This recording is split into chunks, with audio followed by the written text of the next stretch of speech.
Welcome back class 7 chapter 3 major landforms. अब हम पढ़ेंगे हमारी जितनी मेजर लैंड फॉर्म्स हैं वो कैसे फॉर्म हुई और वो किस तरह से बनी। तो फर्स्ट लैंड फॉर्म है हमारी माउंटेन। माउंटेन का फॉर्मेशन क्रस्ट से होता है। क्रस्ट जो होती है उसमें लगातार मूवमेंट की वजह से एक उभार आने लगता है और वो धीरे धीरे ऊपर जाके एक माउंटेन को फॉर्म करता है। ये एक दिन में नहीं होता है, इसमें बहुत ज्यादा टाइम लगता है। काफी सारे सालों में मिलकर के अर्थ क्रस्ट में लगातार होते मूवमेंट्स के बाद ये फॉर्म होती है।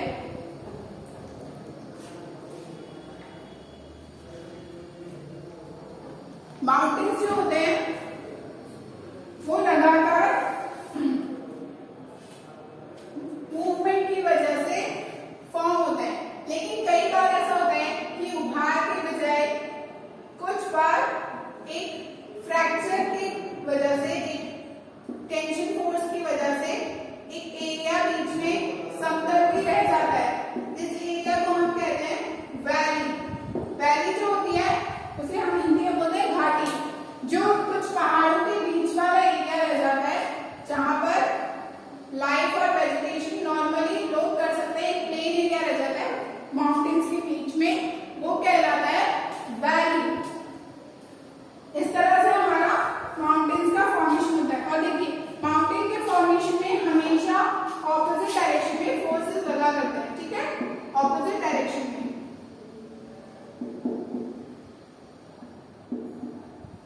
इन फोर्स की वजह से क्या होता है, लगातार ऑपोजिट डायरेक्शन में फोर्स लगते रहने से क्रस्ट टूटने लगती है और ऊपर की तरफ अपने आप को धकेलने लगती है और इस तरह से फाइनली हमारे माउंटेन्स का फॉर्मेशन होता है। ऑपोजिट डायरेक्शन में लगने वाले फोर्स और टेंशन की वजह से क्रस्ट में ब्रेक होकर के माउंटेन का फॉर्मेशन होता है। और कई बार कुछ फॉल्ट या फ्रैक्चर्स की वजह से कुछ पार्ट समतल रह जाता है और वो अगर दो पहाड़ों के बीच में है तो वो वैली कहलाता है, ठीक है।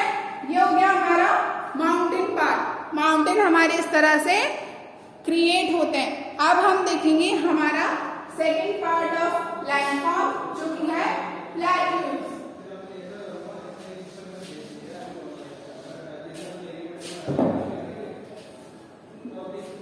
नंबर 2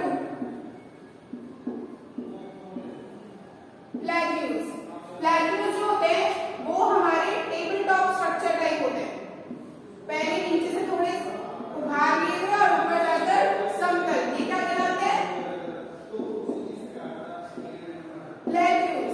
इनके लिए हमारे अर्थ में वर्टिकल मूवमेंट होता है, ठीक है।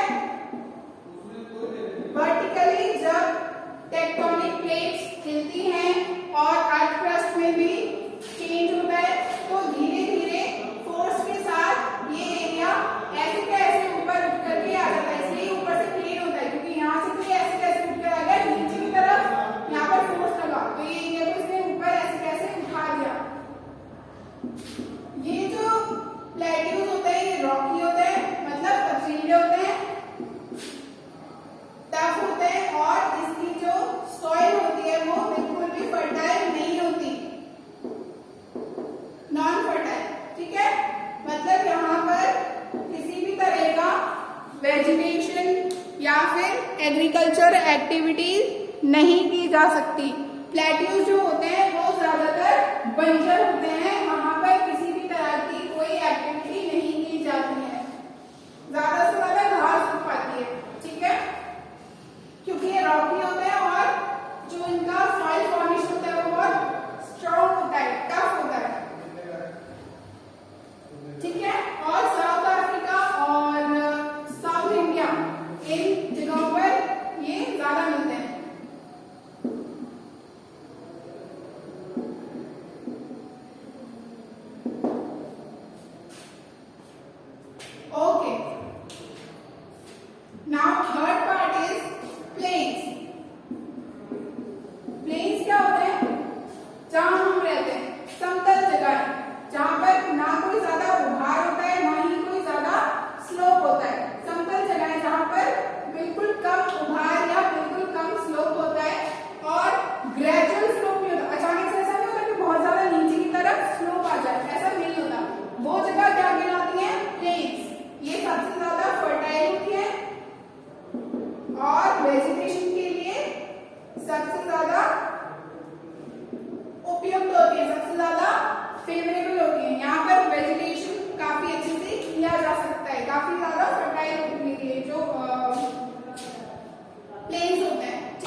एरियाज में मिलते हैं, और वहाँ पर जब धीरे धीरे रिवर्स अपने साथ जो माउंटेन्स और प्लेट्यू से जो सारा पानी के साथ मिनरल्स और जो भी सारे अच्छी चीज़ें फर्टिलिटी के लिए एनहांस करने के लिए जो चीज़ें लेकर आ रही होती है, वो सारा डिपॉजिट कहाँ करती है?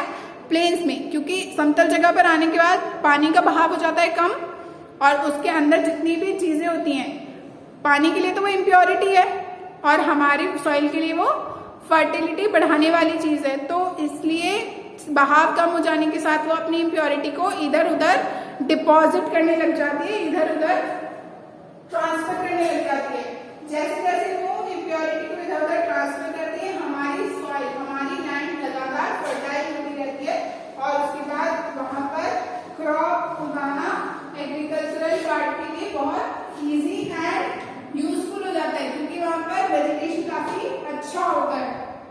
Now third part is work of water.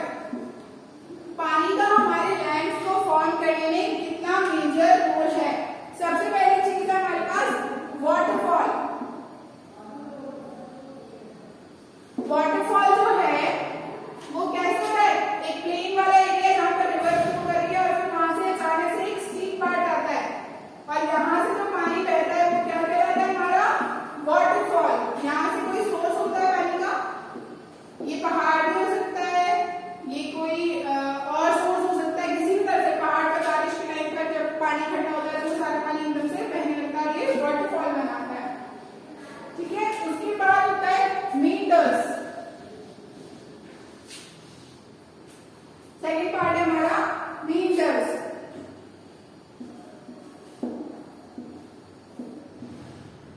जो रिवर्स होती है हमारी, वो जब प्लेन पर आती है, देखिए ऊपर पहले तो नदी कैसे बनती है? या तो किसी पहाड़ से बह करके पानी जो आता है उससे बनती है। जब वो प्लेन एरिया पर आती है, समतल एरिया पर आती है, तो वो क्या ट्विस्ट एंड टर्न लेने लग जाती है, इस तरह से इधर मुड़ी, ठीक है, और क्या करती है? अपने अंदर जितने भी मिनरल्स वगैरह लेकर आई है वो यहाँ एरिया पर डिपॉजिट करने लग जाती है। इस ट्विस्ट एंड टर्न को हम क्या बोलते हैं? मींडर्स। ये क्या कहलाता है? मींडर्स। ओके, नाउ थर्ड पार्ट जो है हमारा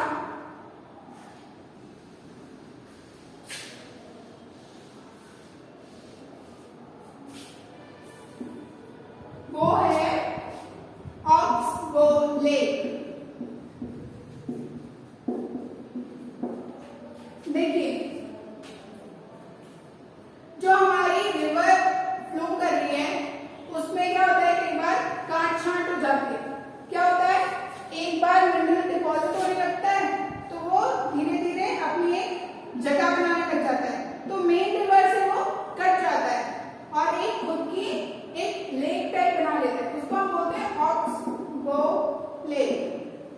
ठीक है, एक मेन रिवर में से अपने आप को काट छाट कर अलग करने पर एक लेक बनती है, वो कहलाती है हमारी ऑक्सबो लेक। और ये लेक कैसे बनती है? Naturally mineral deposition. ठीक है, okay, now fourth part is flood plain. देखिए, कुछ रिवर्स होती हैं, वो क्या होती है? पहले तो ऊपर से काफी ऊंचाई से बहती हुई आती है ना, लेकिन फिर क्या होता है? वो समतल जगह पर आ जाती हैं और पानी उन पे लगातार आता रहता है।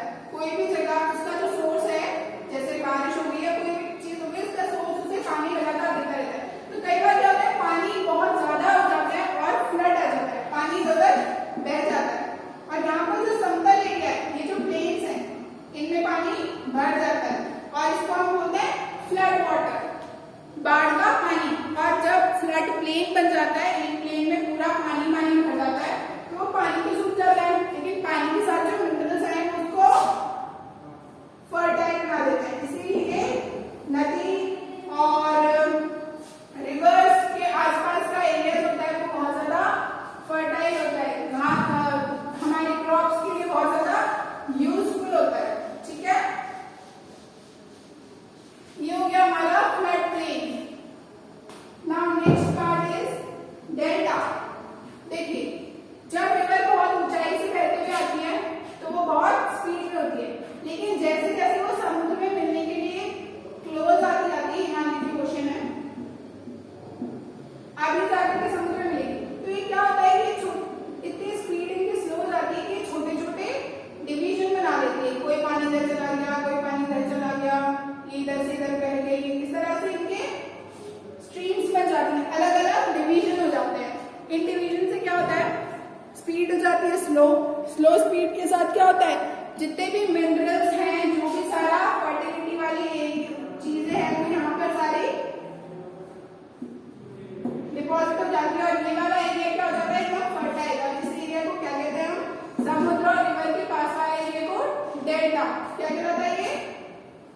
डेल्टा। ओके, अब हम ये तो मिलेगा वाटर किस तरह से अफेक्ट करता है। अब हम सीखेंगे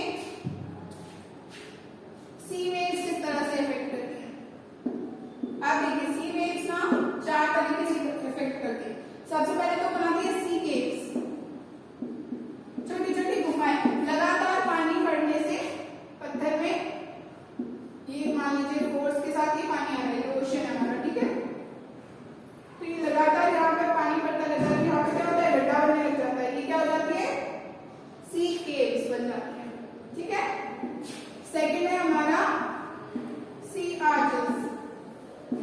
देखिए जब लगातार पानी पड़ता ही रहे तो क्या होता है, अंदर से खोखला हो जाता है, ये पूरा बस ऊपर ये रह जाता है, इसका कवरिंग रह जाती है, और यहाँ पूरा पानी लगातार इसको डिस्ट्रॉय करता रहता है, मतलब ऐसे बाहर अंदर से बाहर आ जाता है।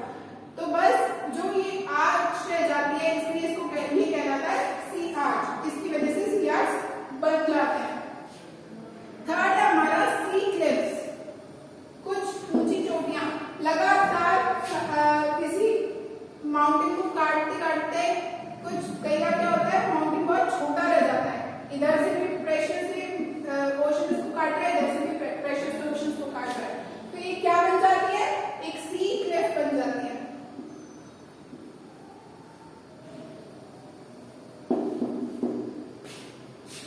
ठीक है।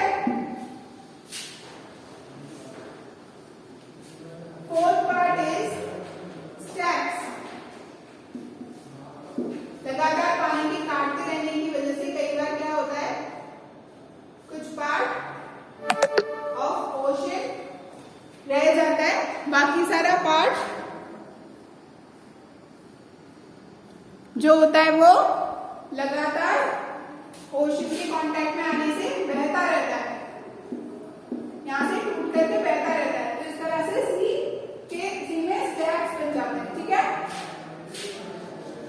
अब देखिए हम बात करेंगे विंड की। विंड किस तरह से अफेक्ट करती है हमारे लैंडफॉर्म को। अब देखिए सबसे पहली चीज है मशरूम रॉक्स। मशरूम आपको पता है कैसा होता है, इस तरह से मशरूम फॉर्म होता है, ठीक है। तो हमारे विंड क्या करती है, विंड भी हमारे क्लिफ्स को नीचे से तो काटती रहती है, और ऊपर की तरफ इस तरह से, यहाँ से तो उसने विंड ने बह करके इसको काट दिया, ऊपर एक मोटा पार्ट और नीचे एक छोटा पार्ट रह जाता है, वो होता है हमारा मशरूम रॉक। इसमें फोटो भी देखा है आपको। Okay, next is sand dunes. Sand dunes जो होते हैं वो हमें ज्यादातर डेजर्ट्स में देखने को मिलते हैं।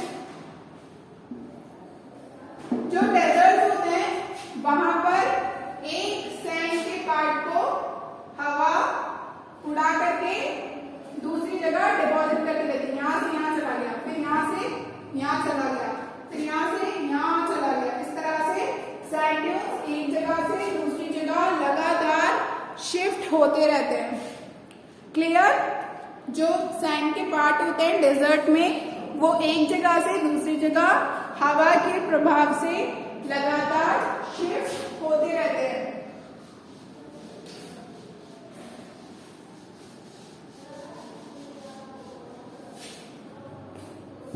नेक्स्ट पार्ट जो है वो है लोइस डिपॉजिट्स। ये इंडिया में इतना कॉमन नहीं है, ये चाइना में ज्यादा होता है। इसमें क्या होता है, यहाँ पर भी छोटी छोटी सैंड के जो टुकड़े, जरूरी नहीं है कि डेजर्ट में हो, लेकिन छोटी छोटी सैंड के जो टुकड़े हैं वो एक जगह से दूसरी जगह विंड के प्रभाव से इधर उधर फैलते रहते हैं, ठीक है। जैसे ये यहाँ से दोनों उड़े और यहाँ पर आके इस तरह से स्टॉक अप हो गए, ठीक है। ये क्या कहलाता है, लोइस डिपॉजिट। क्लियर। इस तरह से हमारा विंड वर्क करता है। अब नेक्स्ट पार्ट जो है वो है हमारा आइस। आइस किस तरह से वर्क करता है, देखिए आइस किस फॉर्म में, ग्लेशियर्स की फॉर्म में। कहां पर, North Pole and South Pole.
एक जगह बर्फ को रखी, उसके ऊपर पानी डालने की कोशिश करें तो देखना वो फट जाती है।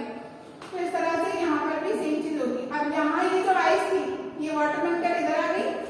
अब हो सकता है यहाँ पर भी जाकर के वापस जम जाए और यहाँ पर एक छोटा सा ग्लेशियर फॉर्म करे। ठीक है, इस तरह से बड़े बड़े ग्लेशियर से यहाँ से भी वाटर अपना प्रभाव दिखाएगा, यहाँ से इसको काट देगा, फिर ये यहाँ जाकर के थोड़ा बहुत डिपॉजिट हो जाएगा।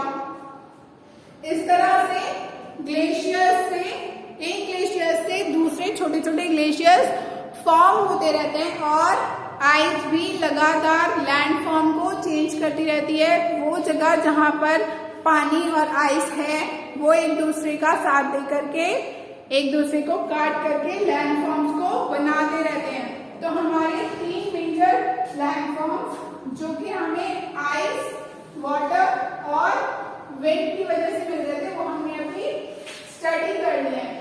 ठीक है, आप देखिए चैप्टर आपका ऑलमोस्ट कंप्लीट है। हमारे जो मेजर लैंड फॉर्म्स थे वो हमने पढ़ लिए हैं। हमारी जो टेक्टोनिक मूवमेंट और जो हॉरिजॉन्टल एंड वर्टिकल मूवमेंट थे वो हमने पढ़ लिए हैं।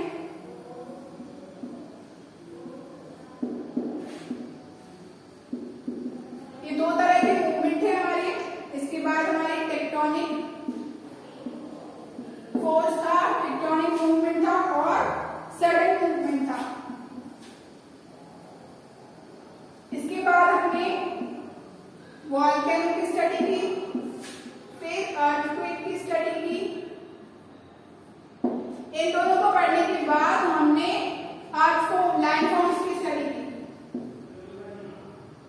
लैंड फॉर्म्स में हमने देखा माउंटेन, प्लेट्यूज और प्लेन्स। और इसके बाद हमने देखा कि कैसे विंड, वाटर और आइस और सी वेव्स हमारे लैंड फॉर्म्स में बनाने में, बिगाड़ने में, नए फॉर्म करने में हेल्प करती है। ये हमारे एक्सटर्नल फैक्टर है, बाहरी चीजें होंगी जिनसे लैंड फॉर्म्स क्रिएट हो रही है, और ये हमारे इंटरनल पार्ट्स हो गए जिनसे लैंड फॉर्म क्रिएट हो रही है। ठीक है, so that's all for today. Your chapter number 3 is completed now, and I'll send you the PDF of the chapter's exercise. And okay, see you in the next video.